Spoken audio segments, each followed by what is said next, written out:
now? Yeah, I can hear. We're about to go live, and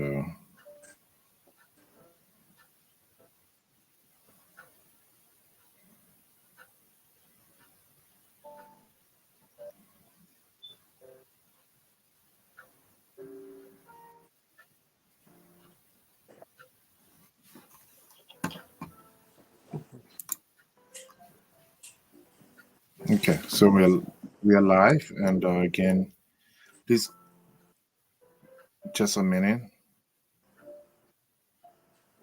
Okay, there we go.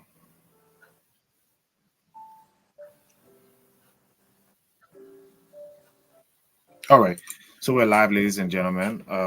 Welcome to this late night edition of the Business and Economic Forum. Tonight, I have Mr. Willie. So we're live, ladies and gentlemen. Sorry about that echo. We have Willie DeLong. He's a forensic accounting fraud specialist, and I have some questions about the audit process in Liberia, and we're talking about some other issues as we go along. But Willie, welcome to the show, the Business Economic Forum on 45 City.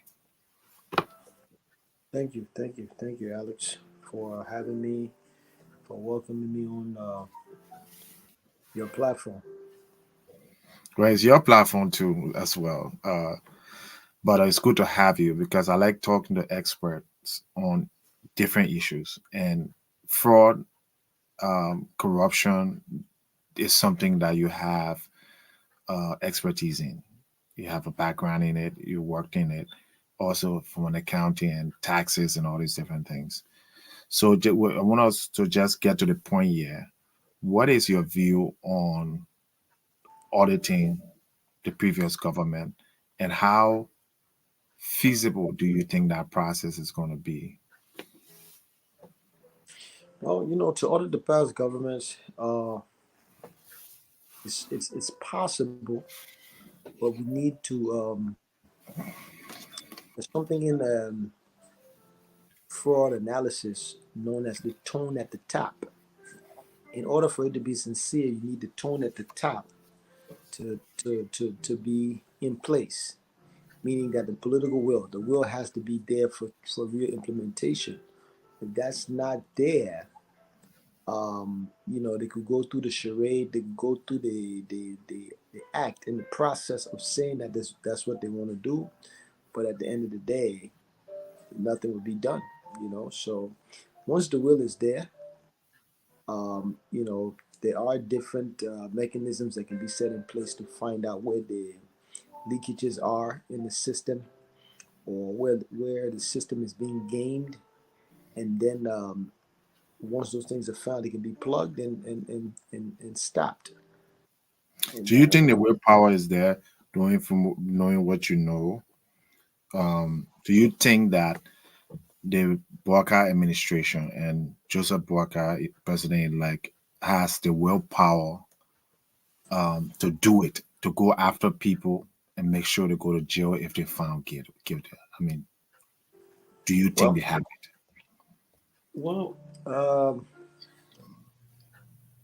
I would say no. I would say no because I've never seen it done in my lifetime in my country.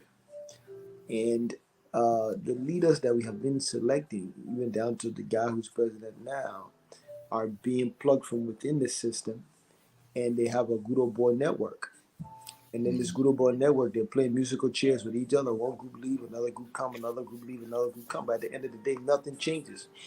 There are no changes, and then so it's difficult to see progress. Okay. So now, in case they do carry this out, what would be an acceptable, measurement for you to say it is a success? And what do I mean by that is, should they bring international forensic expert as well? So it's not like you said, good old boss network, witch hunting, looking for only we are people when some of the most corrupt people were people in the early administration. Uh, so what would be an acceptable standard? You would say, all right, what are we looking for in terms of the credibility? Is it completely independent? Because you won't want it to be political. Well, even in a corporate structure, right? The audit function has to be independent from that of the managerial function within the Mhm. Go ahead. audit is handled by an entirely separate. So really, in order to be able to carry such a thing out, there has to be independence. The audit function has to be independent of the actual functions of the corporate board. So the audit function in government has to be independent of the actual function and operation of the government itself. If that is not done, if the auditing or those who are the watchdog for integrity have been politicized, then it's a wrap. Or to be So, more so in formal, other then that words, means you cannot. So, in other words, you cannot get a John Molo who is a loyalist to Joseph Waka or a party member or an advisor heading an audit committee in Liberia. He has to, you know, recruit himself in that process because of conflict of interest. He has his friends that part of Unity Party. He's a known Unity Party supporter, so he can't head any audit. You well, need you know, somebody. You need. I would think that you need somebody completely independent because if you bring someone who wants a certain outcome from who has political vendetta, that's why I think, yeah, for instance, when you have an investigation like the Trump investigation, they brought Mueller in, right? John Mueller, I think, and mhm, he was an independent counsel because the Justice Department was is serving the president. politicized, Correct. politicized. Yeah, that's why you need that independent body. That's why the auditing commission has to be independent. The FIU, the Financial Intelligence Unit, had to be independent. The LACC had to be independent. All of these integrity institutions have to all be independent of the actual operations of government. And they are Because not at this time. if they politicize, then But you they're have a appointed by the situation. president. Yes, Okay. So and there's no or way. I mean, if they're sometimes too, appointed. sometimes Mhm. too, if they are appointed by the president, but if they have tenure, then that Mhm. means the president can't just pull them from there either. But sometimes because the president is appointing them, they feel somehow Yeah, beholden to the president. but I beg to differ with you, Taylor. Even if they have tenure, the fact that let's assume if you took uh let me give you an example of someone. If you took a Josh Lopo, right, and say, I want you to head the LACC, right? Okay. Is it possible, even though he has tenure, is it possible for him to not be biased against the Buckeye regime? Um, I mean, no, but see, he's a blood George Lopo. lifelong party member. Okay, I was about to say the right. George He's a Lupo is so loyalist. political that he cannot take Exactly. no no. So I don't think any of these what you call integrity An institutions. independent an independent party could be if you plug someone from academia. That's why I'm saying that person has to be scrutinized that they have not been involved deeply in any kind of political party. Political, yeah. George Lopo too deep into politics to But hold political position. like I said, not just him. If you look at all the people that head these different institutions or are going to be appointed to these institutions, they are all sympathizer to a particular party, which means they have a vendetta against another party, right? It would appear so. So from your point of credibility, your point of independence, I don't think that you can do it completely through the normal process, like appoint the GSC or the LACC, commissioners and say because they have tenure, so they will be independent. That has not worked in Liberia. I think the president should just exclude himself, use academia and say, look, go out and you recommend people to serve on the LACC who are qualified, who are independent. They're not members of any political party, not my party, not, not we are party, and you select the names and I'll appoint them. Same thing with the Yeah, auditing, same thing with the yeah, auditing, you yeah. To know. form a committee or commission. Correct. Same Yeah, thing with the yeah. auditing. Say, you know what, none of my people gonna be on it, you know. We're going to go out there and get you Civil can put an society, academic group, civil society, you can get a group of people from mhm, civil society, you academia, know, you know, academia, some elders, media, traditional different groups. elders. Bring the Correct. different groups together, and they all do a vetting process to A find vetting which of our, process. Correct. yeah. Then you have Then from credibility. there, whatever decision they make Mhm. represents the executive's perspective. Now Right. No, from there he it will goes straight still into have to the, appoint. He will still huh? have to do the president will still have to appoint the Yeah, team. what I'm saying is he's letting them know that whoever y'all select has my Correct. blessing. You Correct. see what I'm saying? So whoever they select is taken as the president's selection. So from that committee, you're going straight into the legislature for confirmation. Correct. If it's done But that way, this is unlikely. This is well, very unlikely. We well, haven't seen that because in that. yeah, but yeah, we haven't seen it in our country. But it's the thing about democracy, or even we say we have a democracy, but truly we have a republic. And in this republican form of government that we have, it's a living and breathing organism, meaning that change is constant as well. So as we move forward, we have to look at how can we continue to modify our system in a way that serves us better. So that's Right. something that we need to advocate for, we need to speak on behalf of. Well, I'm advocating for that. All integrity institution commissioner should not be appointed by the president. It should be done by a vetting Independent commission. committee. Yeah, Yes. yeah.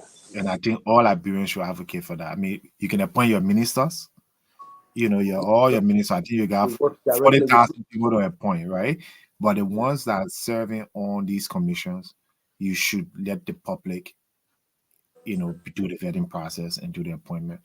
And especially the what you call the audit committee. Now, some people will say, you know what, let's just forget the whole audit and let's just move on starting from now. Let's put the checks and balances in place, because if we go to this audit, it could drain resources, it could bring a lot of conflict.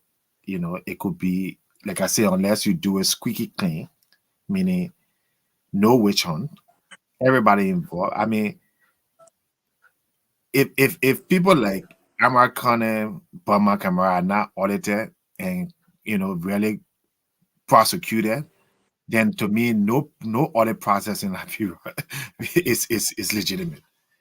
You know, so Mhm. some people just say, you know what, let's just move on. We start from today. You see today, we put you in jail today. Let bygones be bygones, and let's move forward with strict rules now. That whoever, what are your take on that? Do you think it's a good policy, or you think that makes some sense? You mean to start now, or No, do to say, all right, we are not going to set up an audit commission. We are just going to use the current existing mechanism in the system. Meaning, of course, if you stole money from the government, 2 years ago, you can still be prosecuted through the statute of normal. limitation and things like that? Yeah, Well, but I think certain crimes, I don't think certain felonies. I think like economic sabotage, because if you make it economic sabotage and there's no statute of limitation, and I will consider corruption in the tune of millions of dollars, right, as economic sabotage. okay. You see what I'm trying to say? So there's ways around it. Mhm. The thing is that I think it's all about precedence, Mhm. and letting the past go and saying, "Oh, let's start now." Mhm. It doesn't. It doesn't fare well with setting a trend. Like I think we have to start thinking now about what precedent we set it for the next generation. You see, Mhm. when Ellen took over, People have a lot of things to say about Ellen or whatever, but when Ellen took over, she declared her assets. In that election, they had everyone declared their assets. Even George Weah declared his asset. I was able to go online and see it vividly. Mhm. He had a house in Miami. He had another place, I think, in New York. He had a place in Congo Town. All this stuff was there and vivid for everyone to see it. But Mhm. by the next election, when by the time Ellen left, the election that he won, no one declared asset. You see what I'm saying? So my thing is, we have to set precedents. We have to be able to set systems in place that will be continuous instead of always vying on the side of pity and for peace sake and for everything else, because we don't have a system at the present time. So if you ask me, I would say, you know what? If they're gonna do an audit now, take the audit back as far as they can go, because we want to know what are the problems in the system in order for us to fix it. If they've been having ghost Okay. employees on the payroll all along, we want to know about the ghost employees. If if Okay. if if And I we don't get get into that. if they're I being want us to talk transferred. about the ghost employee. Sorry. Go ahead. No, I was just saying that we want to know what have been the problems in the past in order to fix them going.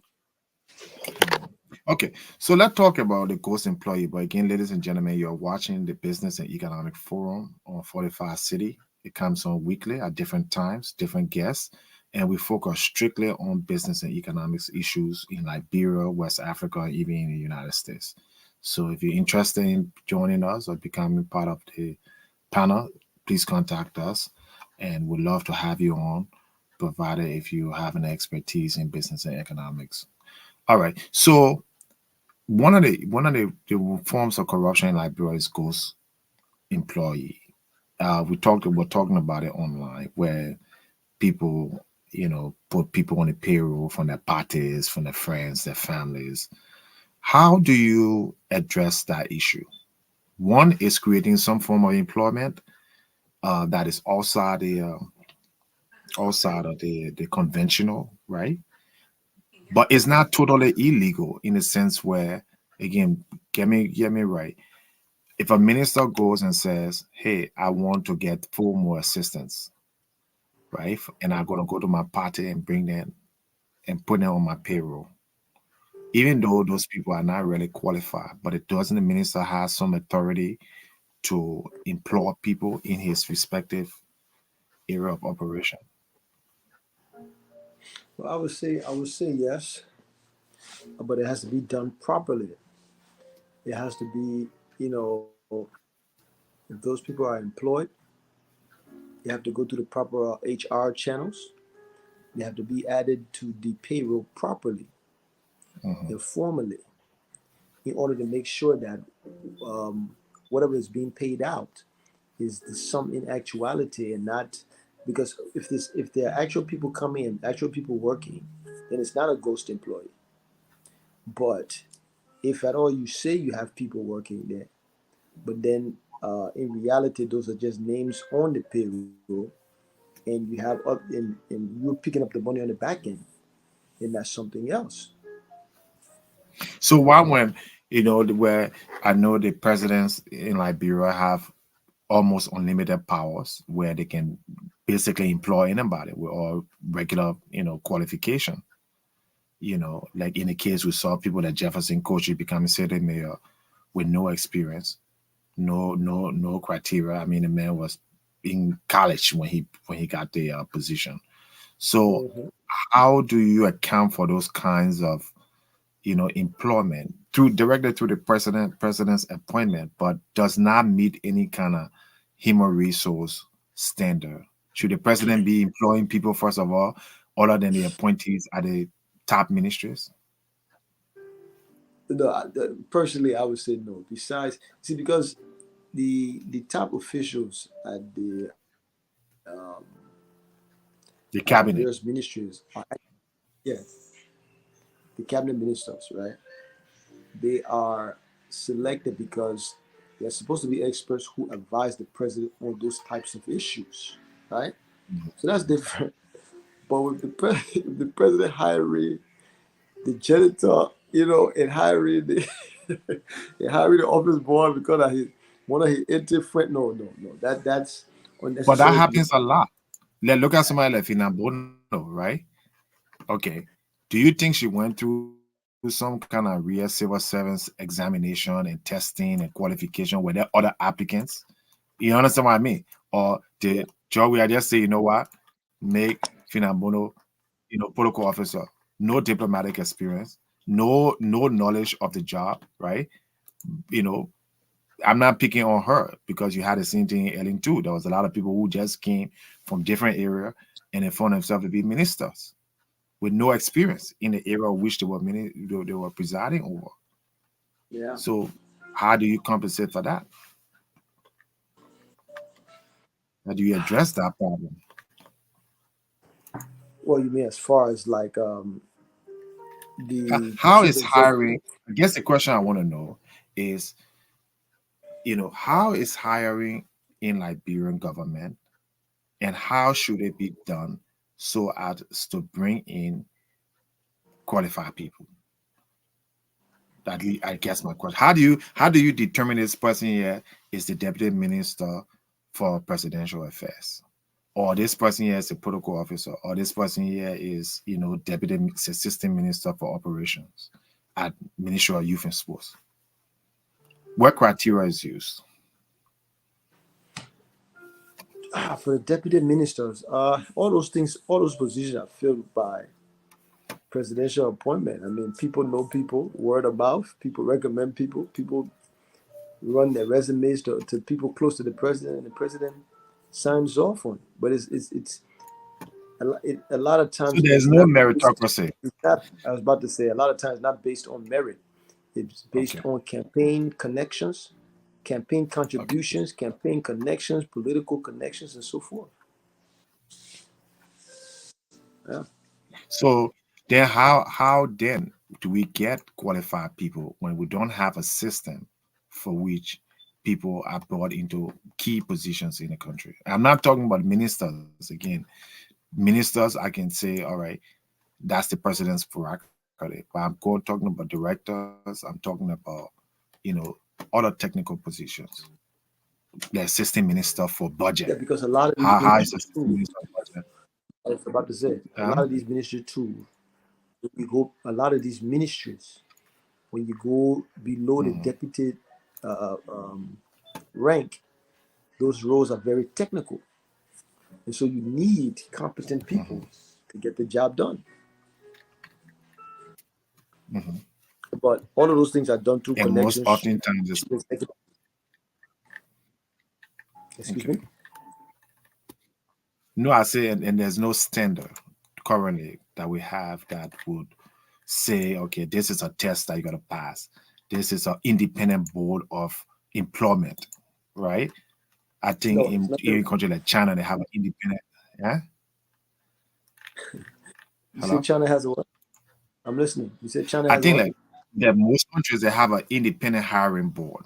Like you or I have been to many China has interviews a, where to be honest with you, China has an international hiring board.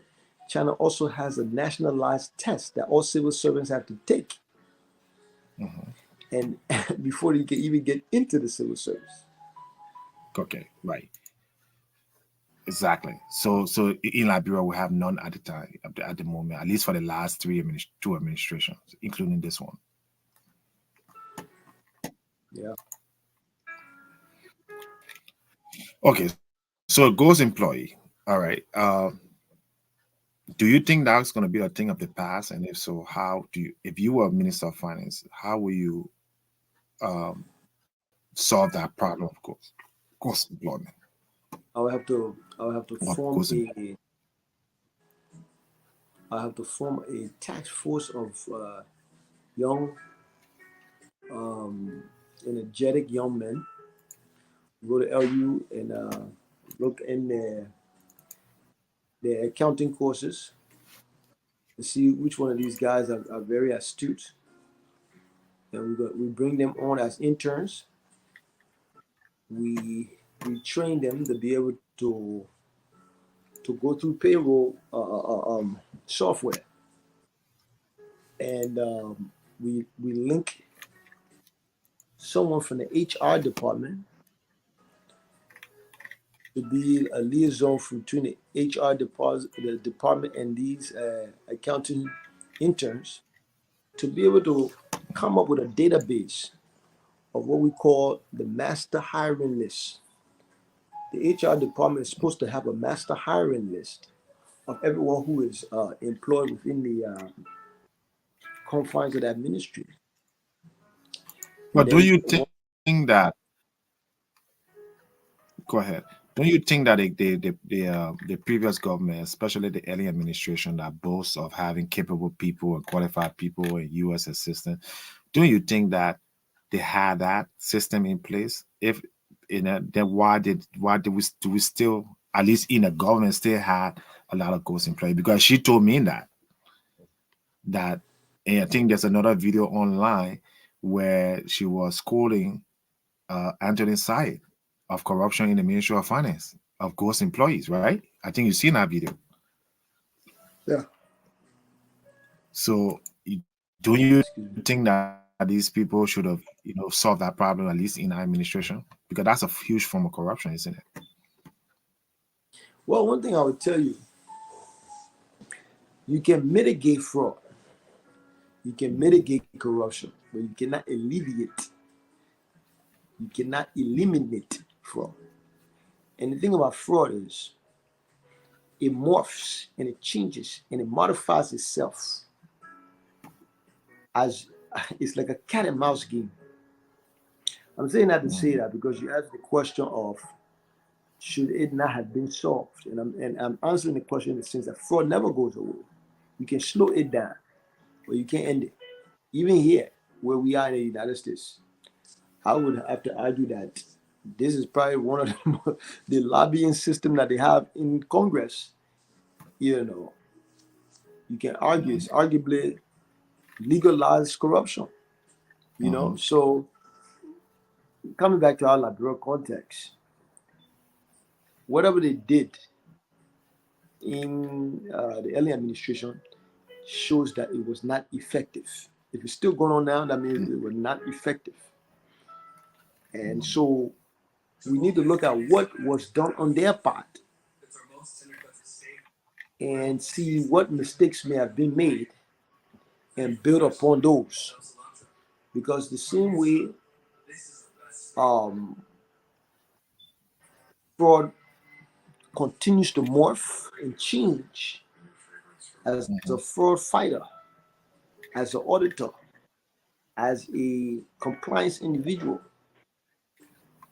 you have to continue to modify your skills as well and be able to look for the trends, the fraud trends, see which direction is going in order to be able to come up with other analysis, other methods, other internal control procedures in order to stop these things. Yeah. But it never goes away. But you You don't think can't we go. had any major progress in terms of, those kinds of, I would say, basic fraud. These are not complex schemes where you're using sophisticated 419. These are, somebody put somebody on the payroll. Somebody, was giving a certain amount of money for a project, and by just sending an independent, auditors, you can find that fraud. Correct? Yes, yes. They're Some not I think complex I things. think I think some of the problems too come down to crime and punishment. You know, you see, whenever you put all these things together, when there are violations, people have to be prosecuted. No one has ever seen anything bad happen to anybody. Then the fear of such a thing continuing to go on would not be there. Mhm. So you can come up with all the systems, you can come up with all the schemes, you can come up with everything, but if you do not, um, you know, bring the stick out to say, oh, Mhm. you punish those who have done it, then it Mhm. will continue. It will Something continue also happening. bothers me. All right, you have a lot of bureaus and anti-graft agencies in the country, right? You got a forensic fraud unit, right, in Liberia. No, it's Um, called the FIU, like, Forensic Intelligence Unit. Okay, you got the NSA, which they fight fraud too, correct? You got the Ministry of Justice. I'm sure they have a fraud team. Why nobody has no top government official? Uh, because we're talking about government corruption. Yeah, we're not talking about people moral. Unscrupulous business people. Um, Mhm. why nobody has been prosecuted in no major people? Not there have not been major individuals prosecuted in Liberia. Well, hold on for a second. Hold on. Yeah, yeah.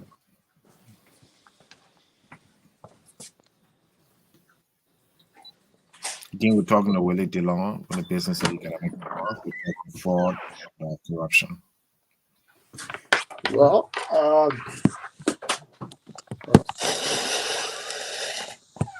can you hear me? Yeah, I can hear you clearly. Okay, All now you right. can. So the thing is, the reason to me, this is me hypothesizing. I would have to say that within our system, I think I think I stated this from the beginning, right?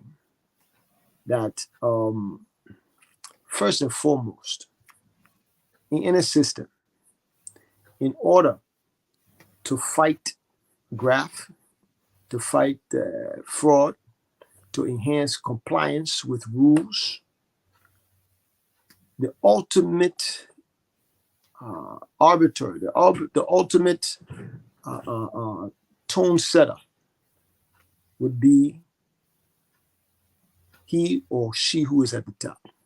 Mhm, The tone at the top sets the pace throughout the length and breadth of the organization, right?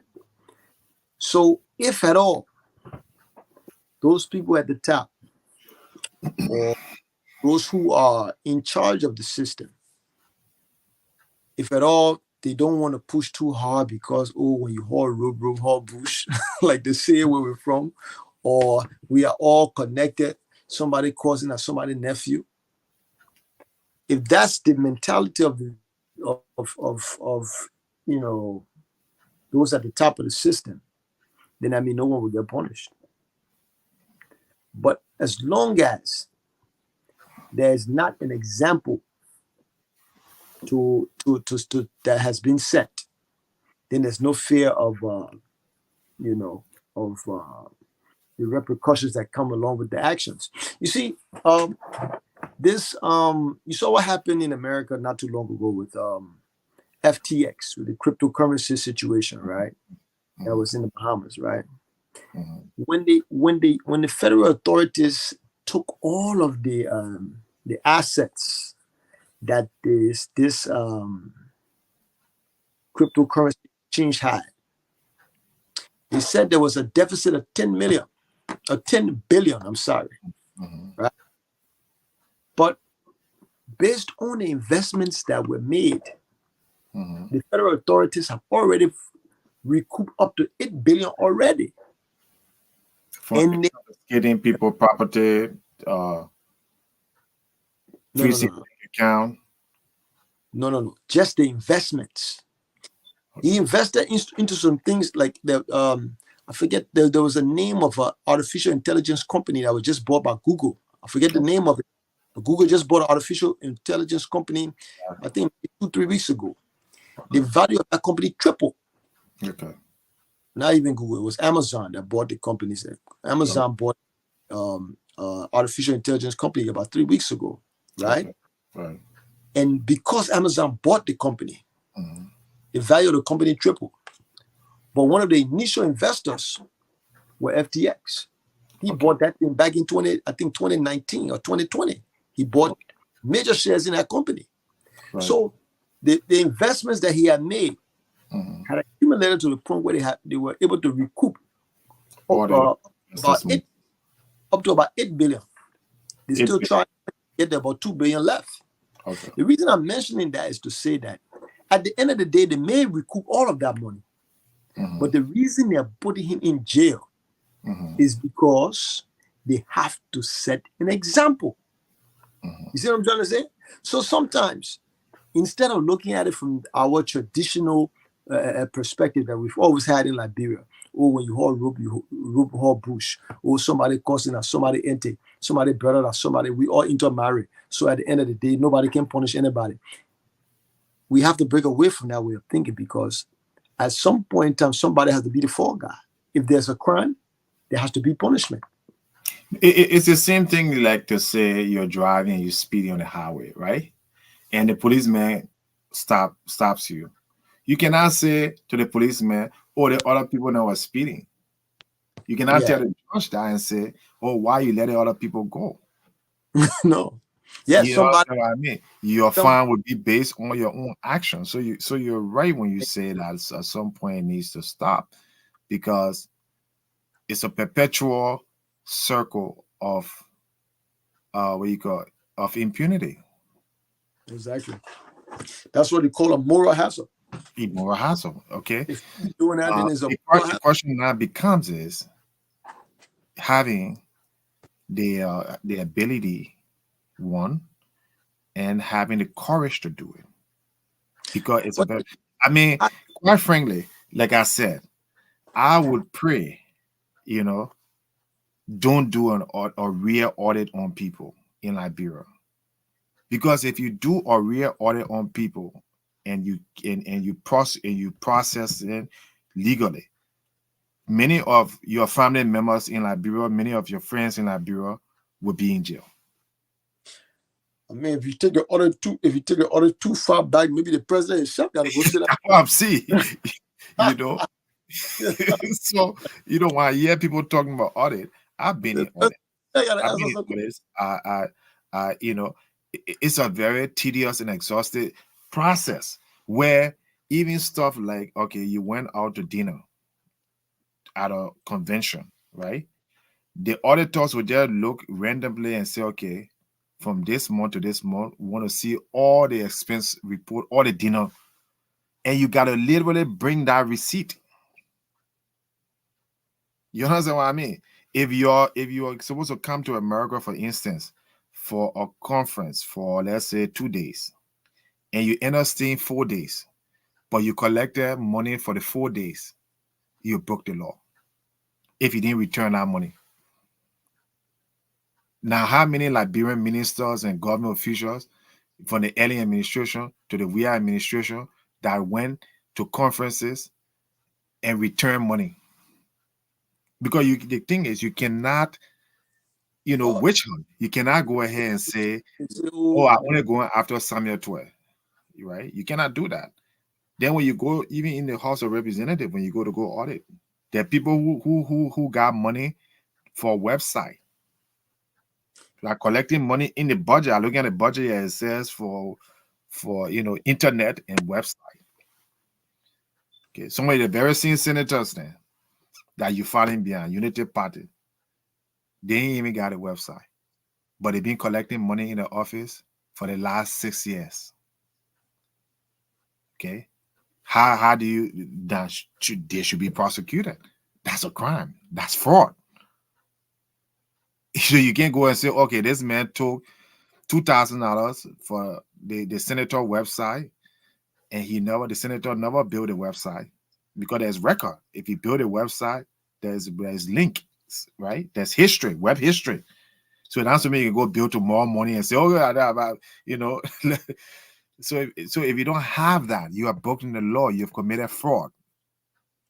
You just as guilty as Samuel Twe, or what you would think, what his name, Jefferson Koji. yeah. You can't pick and choose and say, "Oh, I only want to go after the people then who just took money." No, fraud is fraud. Well, Corruption fraud, is corruption. fraud is not only just people taking money blatantly, Money, like right? like you said. If you guys had Or a stock, allocation for something, and you yeah, if you pocket the guys money. miscellaneous funds for the office and you take it and Correct. you buy, I mean, that mean the money was not used for Pocket. what it was supposed to be. You see what I'm saying? That's So fraud. yeah. Things, That's for instance, what they if call you that's what they call asset misappropriation. You know what I mean? misappropriation, type of fraud. The money's That's supposed to be fraud. used for Embezzlement, that's fraud. for still You know, security. You go buy lunch with it. That's asset misappropriation. That's fraud. so I think I would like to see it, but I don't think it's going to happen in Liberia, because if it does, it will be a good thing. But I haven't seen the president of the country that is willing to say, even come and audit my own office. You understand? Yeah, Come and audit my own office. I want, but we have to see people who some. cannot even, We have to see. okay, like I said, in the case of Liberia, you do not even have the listing of public servants. There's nowhere where public servants pay to the public is made mention. Every finance minister is guilty in that form of, you know, incompetence. The fact that you're a finance minister and there's not a list of who getting paid and how much they're getting, you have failed the transparency litmus test.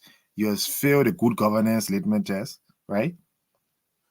Because by law, every I mean that's not a confidential information. That's what you call public. The public should be informed. It's in the Constitution. It's in all the word transparency, right? The public should be informed on how much you paying people, who you paying. So how And can you procurement respond to that? Respond to that? as far as Like you pay, like how much does a deputy minister makes? How much does a nurse make? How much does a public school teacher make? Where can I get that information? Who is supposed to put that information out? I don't think in Liberia they have an official database for all of that, but those Mhm. mechanisms have to be put in place.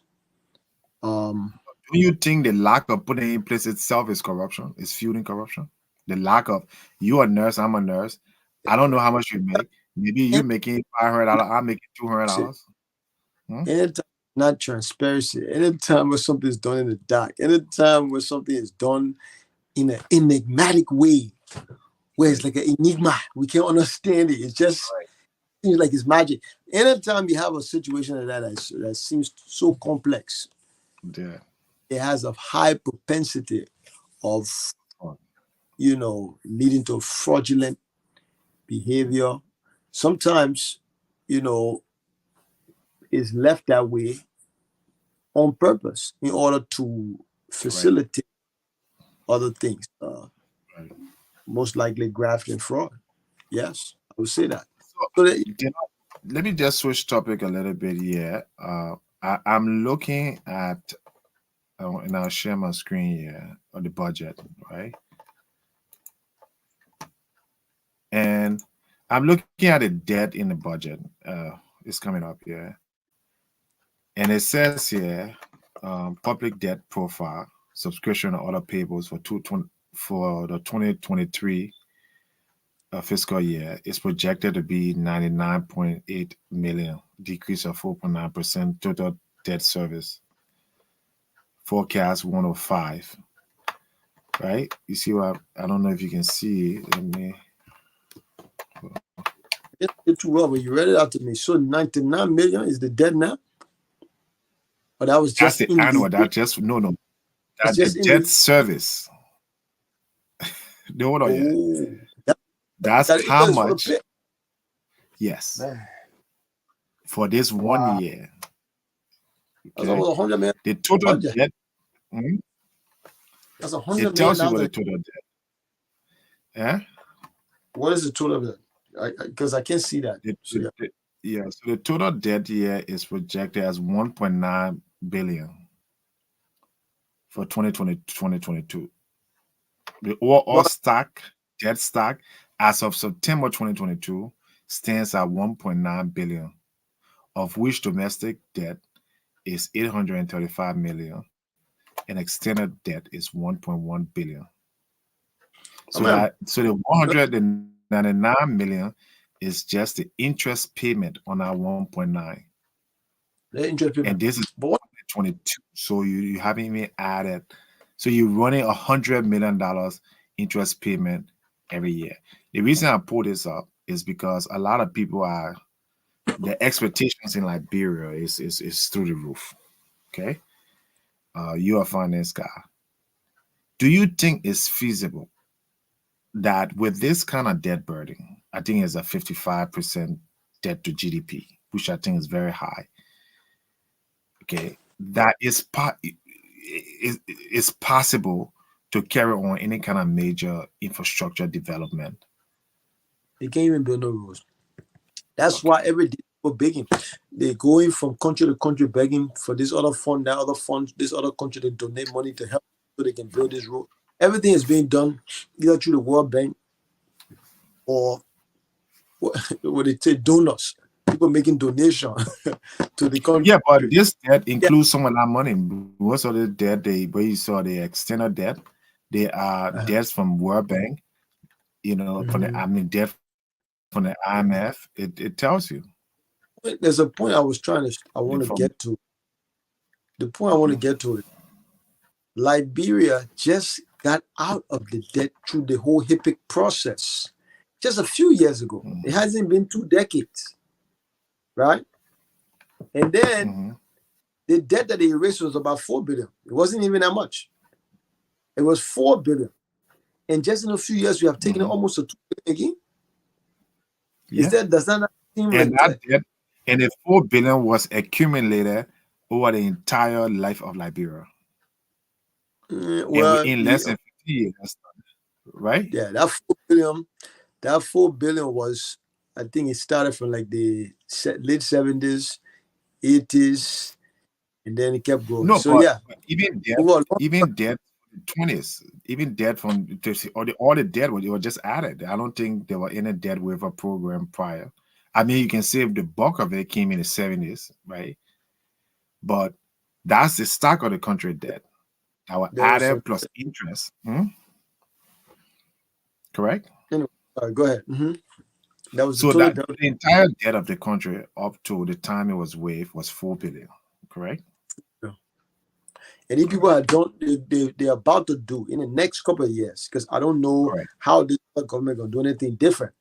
But in the next Obviously year you or can't cut that debt down. I mean, like I said, even with the debt, even with the borrowing to pay for wages and the borrowing from the IMF and the borrowing from multilateral and bilateral partners, that's how much you're getting. Because it tells you where your debt, uh, your budget, where the income is coming from, like where you getting grants and loans from. That's what helping because the revenue of the country is not sufficient. So, what's your take? I mean, what's your impression of how the people country, are I would say managing the expectation? at the rate we are going, the country needs to do a very, very deep risk analysis. And the risk that we're looking at is the risk of bankruptcy, of complete bankruptcy, because we are I not was too far thinking, from to continue at the we're pace we not. go. Excuse me? No, no, I said we're not. I think we're bankrupt. I think because that's what we're under the IMF program. Remember 2 years ago when the IMF came to Liberia, you don't get on the Mhm. IMF program if you're not bankrupt. So the reason that we ain't paying the $99 million is because we honor the IMF program. So there were adjustments made to there was structural adjustment made to our debt burden and our payment structure.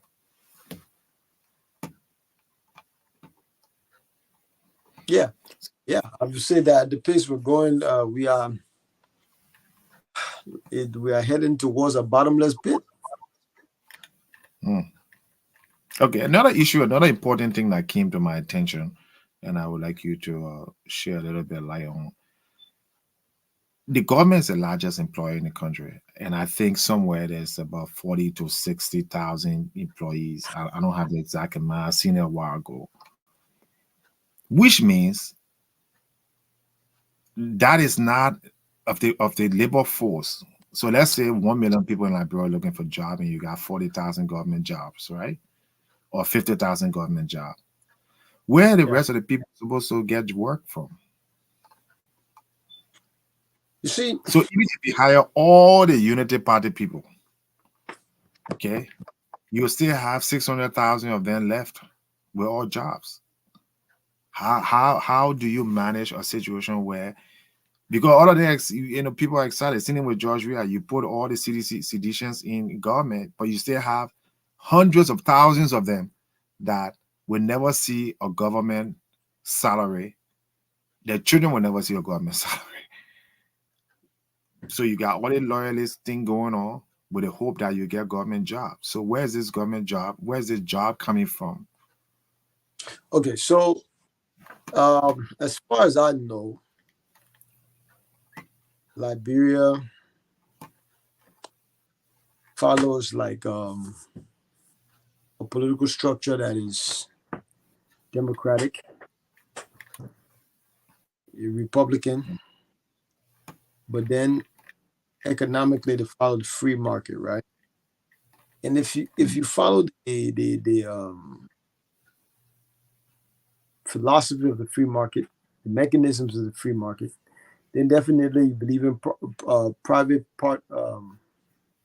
property ownership, and the factors of production are all privately owned, right? And in a free market system, because there's private property ownership and the factors of production are privatized, you will never see it where, or you'll be hard struck to find it where a government will be a higher employer. So I'm saying whatever system we've created in Liberia is not working properly, because there should be a private sector that is supposed to absorb the unemployment situation in the country. The government should not be, in other words, let me say it this way. In other words, the government should not be in a free enterprise system, not a communist system. The government should not be the highest employer. So that in and of itself is the problem. Okay. How do you mitigate it?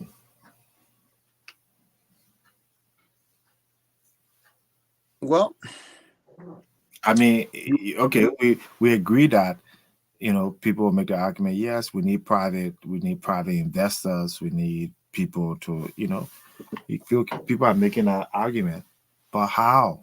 How much? Let's say if a company goes to Liberia today, how many people can they hire?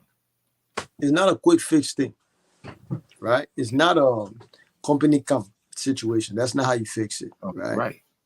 Because the reason I'm saying this is because there have been countries 20, 50, 100 times larger than Liberia that fix those problems. Liberia is a small little country, right? You can fix it. But to me, if you ask me, it starts with land reform, right?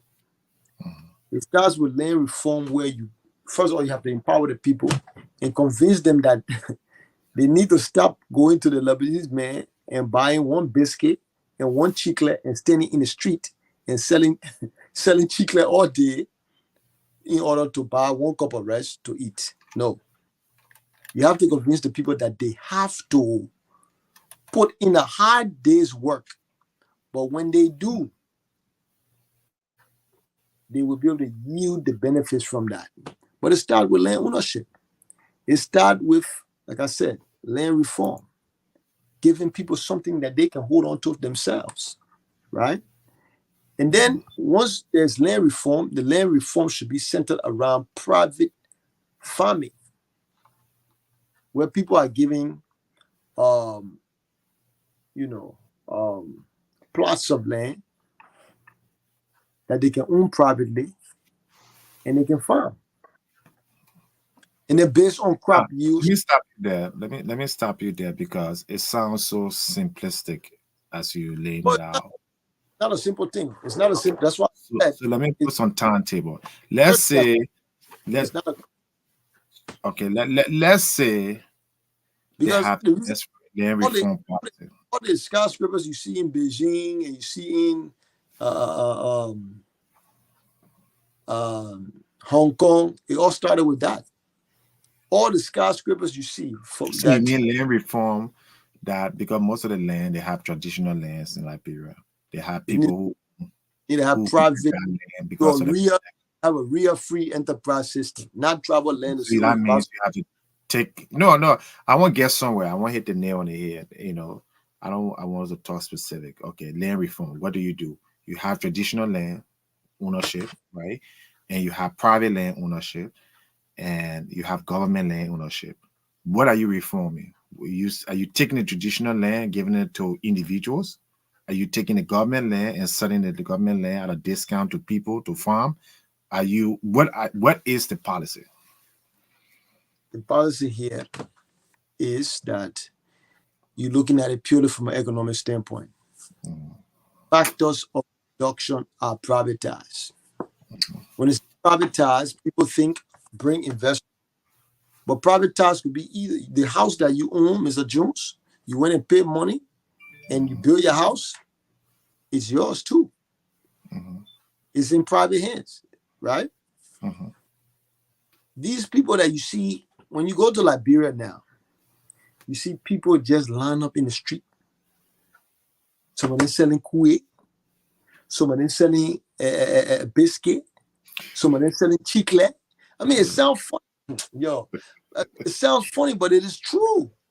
Mhm. And they have whole families. The last time I was in Liberia, before my last trip, was Mhm. 2012. There were children who would go to school in the day, leave from school, go sell biscuit Mhm. to take the money back to their parents before the parents can cook for the day. That's not a joke. Mhm. You see what I'm trying to say? But if those people own a share of a factor of production and they could toil that factor of production, yes, there has to be help. That's why maybe you may have to reopen the agriculture bank. You may have to facilitate maybe farming cooperatives. They need help too. You may have to give fertilizer. You may have to help with some tools. But now you give those people more than what they had before. Now But the okay, job so let me get it here. So this is 2012 you're talking about, right? This is what, at least 6 years. Hold on now. At least 6 years of the alien administration. This is after, because we said the first 6 years would have been to build institution, right?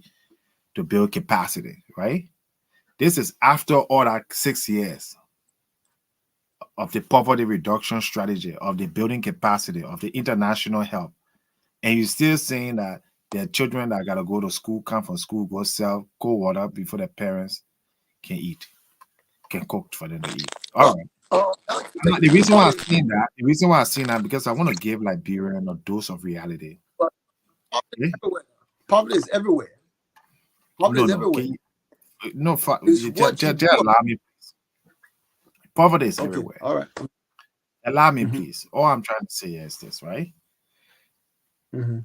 Incontestably, alien administration was the most, um, I would say, organized and supported in the history of Liberia, at least the post-war. Correct? Right? You agree with It's me still on that? much on a global Uh, scale. Said the money that I think God is nothing, man. You know what I mean? Look. We have to stop looking at our country like a basket case, like some kind of charity. You know what I mean? And we have to start seeing ourselves as global citizens to say, you know what? This other country is not better than us. We can achieve what they achieved. mhm. But how did they do that? Correct.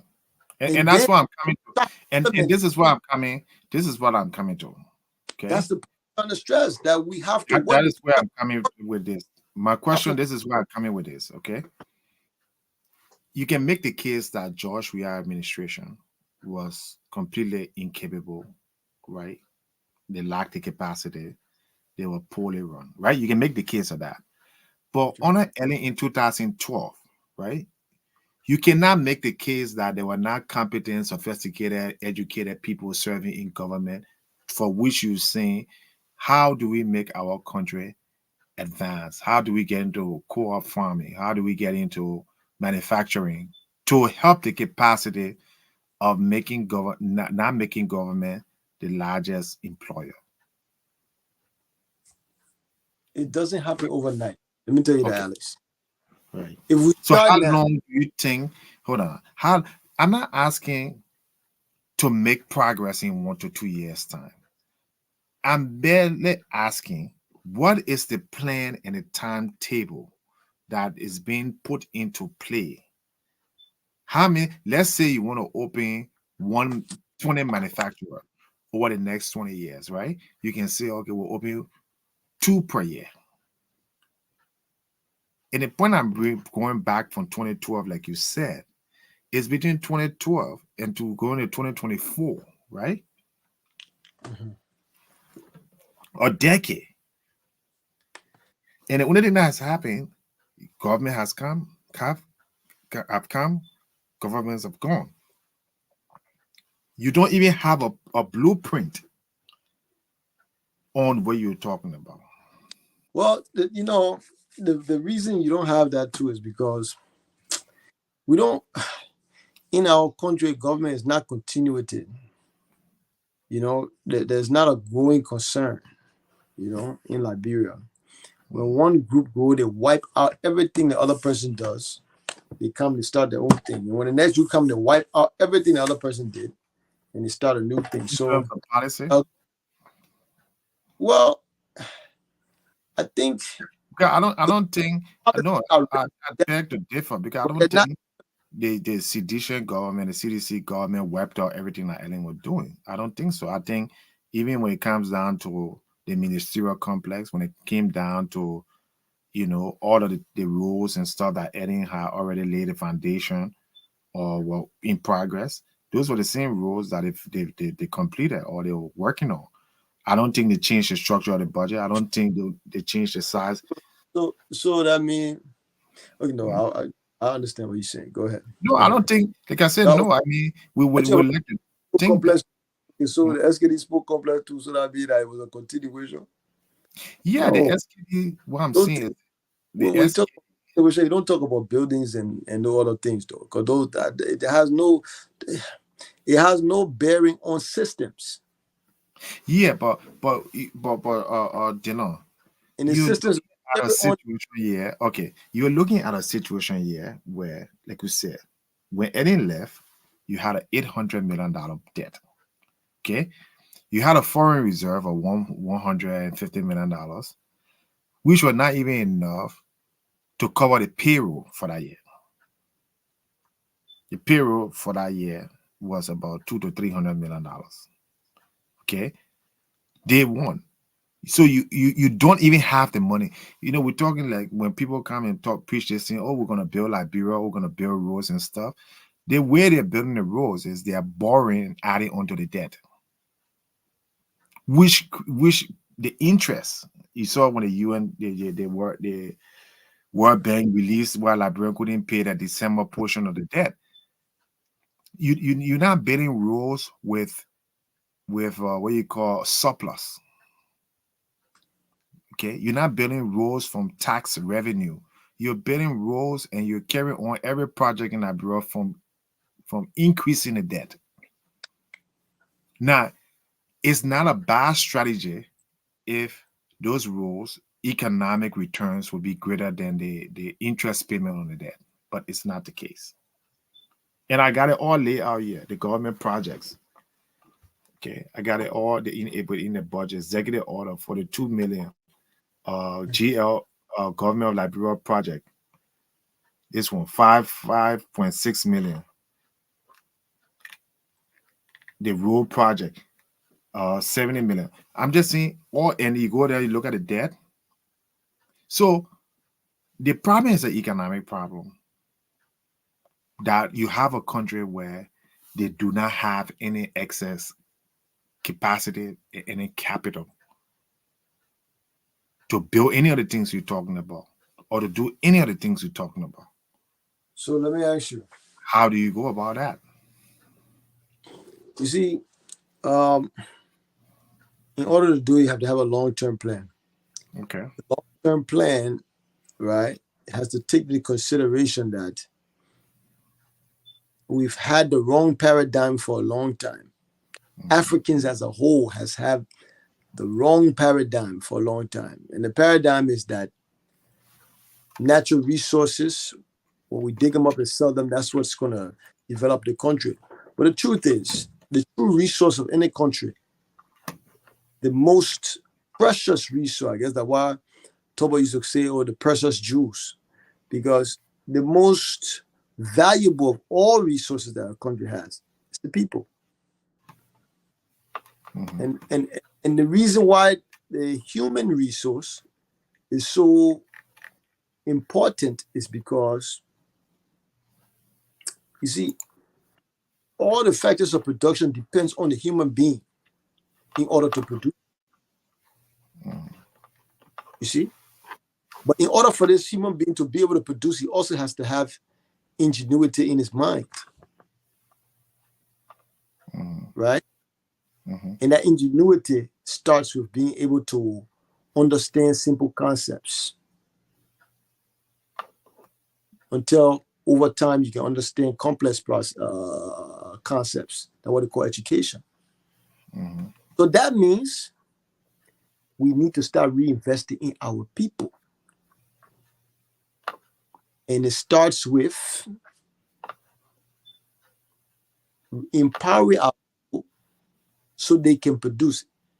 And when they can produce, through that, you build from one step to the next step until you go from farming. Farming would be the Chinese method. Well, they started from farming, then they went to textile. From textile, then they went to electronics. And electronics now, they ship all over the world. So it is not impossible. And the thing I'm telling you about happened in 25 years. Okay. I get what you're saying. So it's a long-term thing. You can't expect it in 5 years. You can't expect it in a country that I know of in my life that's been in human history recorded that was developing never. Okay. Never. So let's put things let's put things in perspective here. What are we trying to achieve? Or whatever some political division you have that was developed in 5 years, it's impact. Okay. So let's put things in perspective, right? Then no. Let's put things in perspective. I get it. It's a long-term planning thing. It's things that it's not going to happen overnight. And most time, I think the government, they exaggerate, they or they minimize the complexity of managing a country. Right? Wow. Yeah. I think people just in 5 minutes, yeah. We'll wrap it up in 5 minutes, we can. But the question here is, you have a huge amount of the population without jobs that need food to eat, that need some kind of subsistence. And it would take 5 years or 10 years, right?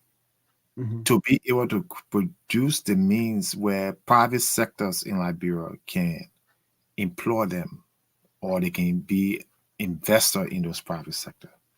How can you sell that kind of message?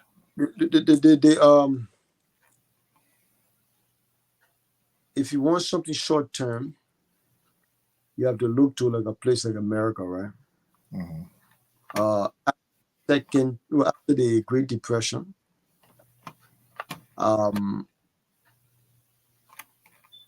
in order to cut down on unemployment, the government had to get involved in large-scale public works projects. Now, the large-scale public work projects, you see, the problem with our country is that typically it will be handled by a foreign firm, and the foreign firm will bring their own expertise. But if lowering unemployment is truly the target of the country, then they have to negotiate somewhat with these companies where these people hire Liberians, right? The large-scale public work project, if they got all the donor money Ellen got to say she wanted to build roads, then they have to get some of the young boys in Monrovia that's selling Kool-Aid on the side of the road, that's selling biscuit in their hand, that's selling slipper, and now start to train them to go do some of these construction projects, to work on some of these roads all over the country, to work on these projects. Now those will be short-term things, but now the money that they get from there, right? Maybe they can come with land grants. We saw that happen in America too. The land grants that the government give here in the United States are what led to a lot of the colleges being built all over this country. You know, they can give land grants to people and say, listen, you know what? You come here, you work here. You work on these different public work projects year over year until these roads are built. We pay you, yes.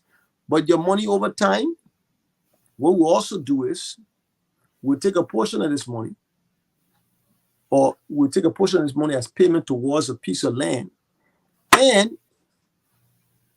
the money that you get will deposit in the agriculture bank. You can take a loan against your land that you have to get machinery, to get fertilizer, to start producing cassava, to start producing cocoa. Now, if you have a whole corps of these young guys who work on all these projects now, they have turned out into cocoa farmers. They're producing cocoa. They're producing cassava. They're selling it directly to the agriculture cooperative, and these things are being shipped out of the country.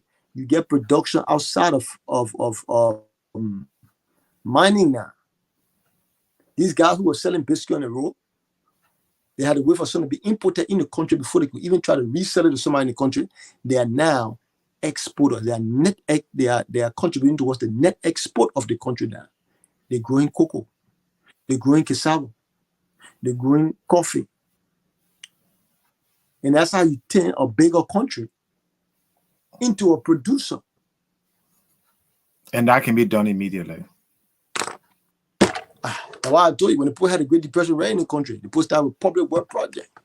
You just got all the roads I say they want to build around here. But when the Chinese people come, the Chinese people bring their own Chinese people. That's you got government. The government can decree anything with a stroke of a pen. So all the beginning are selling cold water in the street. How much you making from your cold water? We can guarantee you $200 a month, $300 a month, $500 a month. Well, that's a brilliant plan. Huh? That is brilliant. I mean, we'll leave it here. We'll continue from this point, but that is very, very. But that's the greatest resource a country has is the human resource, because the human resource has ingenuity. You can think and create and build upon. That's it. Because all the factors of production left for human ingenuity to produce. Well, I hope Mr. Barker is listening to you. On this note, we'll end the year and we'll pick up from here on solutions for economic growth in Liberia. Again, thank you, Mr. Willie DeLong, for your expertise and insightful, solutions. And thank you for joining the Business and Economic Forum, the midnight edition. Yeah, midnight edition. Take care. Bye-bye. Burning the oil on both